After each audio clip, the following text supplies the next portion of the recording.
welcome to GreenBiz Studio. My name is Sarah Goldman. I'm Senior Energy Analyst at GreenBiz, and I'm delighted to be joined today by Carla Peterman, who is Executive Vice President of Corporate Affairs and the Chief Sustainability Officer at Pacific Gas and Electric.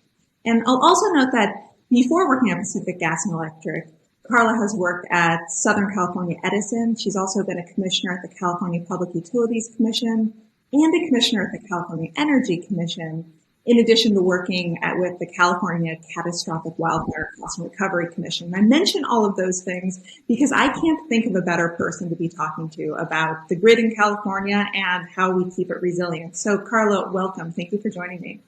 Thank you, Sarah. It's good to be with you in the Verge community again.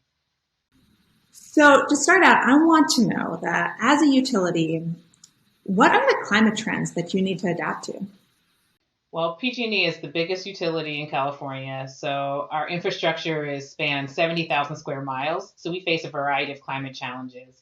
We're seeing heat waves, more frequent and extreme storms and wildfires, drought, subsidence, and rising sea levels.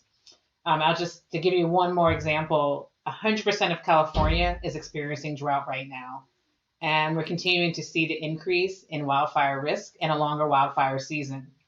Just a decade ago, our high wildfire threat areas was 15% of our territory. Now it's 50%.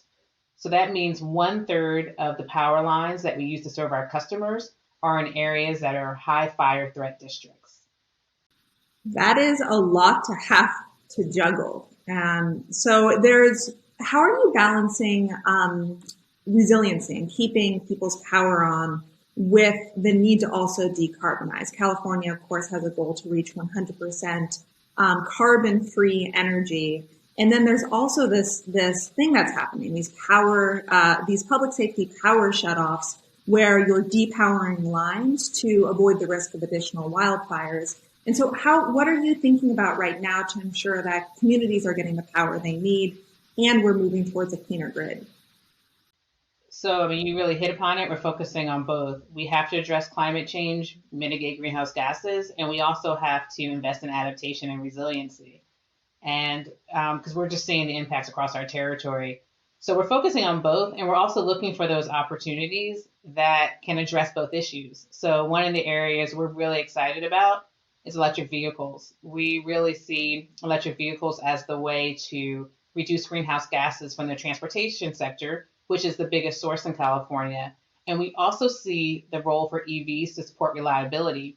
For example, we're beginning to pilot looking at bidirectional charging for electric vehicles and EVs being able to support homes, provide power when we have to have power shutoffs, when the weather conditions are so extreme that we're not able to operate the system. So I think we've got to invest in the technology, really start to deploy it to have some of those win-win solutions. And I love the way that organizations are thinking creatively about using this different climate tech in order to provide more resilience. You also touch on something there that having more EVs means that there will be more demand for electricity, and that hopefully will be clean electricity. And we're seeing also an increase in demand in electricity because of the electrification of buildings as well. So I'm curious how you're thinking about meeting the demands for the increased demands of electricity while keeping it all clean. So a big part of what we do is making sure that our wires can support that greater need. So really look at where we need to build capacity, have more transmission, more distribution. And we're one of the many utilities in California that's actually then also getting power on the grid. So we're making investments in solar, wind, but we're also seeing increased opportunities as well with offshore wind, for example, and also doing a lot of investment in energy storage because we got to make sure that we can use that power when the sun goes down and wind's not blowing, and really to especially meet some of those high demand days in the summer. Yeah, and especially challenging with drought also taking a bite out of our hydropower. Yeah, I'd say we have, Sarah, we have the largest hydro system of investor-owned utility at PG&E. And so we've had years, a lot of hydro, but we've really seen a decline in recent years. So you're right, we've really got to figure out some other resources to also complement and supplement. An incredibly important piece of this is to also make sure that we're taking all communities along with this and making sure that vulnerable communities and communities of color and disinvested communities are able to still have access to energy resilience and climate resilience. So how are you working with those communities right now? So we're working with these communities in a lot of ways. I mean, first of all, we're doing a climate vulnerability assessment as a company to be able to see where we might have most vulnerability in our system. And we're engaging with communities on that work to make sure that we're able to come up with really good adaptive solutions. And then we're also directly providing charitable grants to community groups to help them with their adaptation. So we have a program called Better Together Resilient Communities. It's in its fifth year.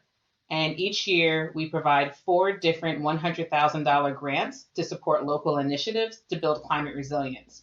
So just, one example is a grant we gave to the West Oakland Environmental Indicators Project. And they've used their grant to meet the needs for cooling and related health services during extreme heat events and power outages. And that is really focused on low income, underserved, and disadvantaged communities in West Oakland. Are you engaging these communities as you're developing these work groups also? Are they at the table when you're moving forward with this?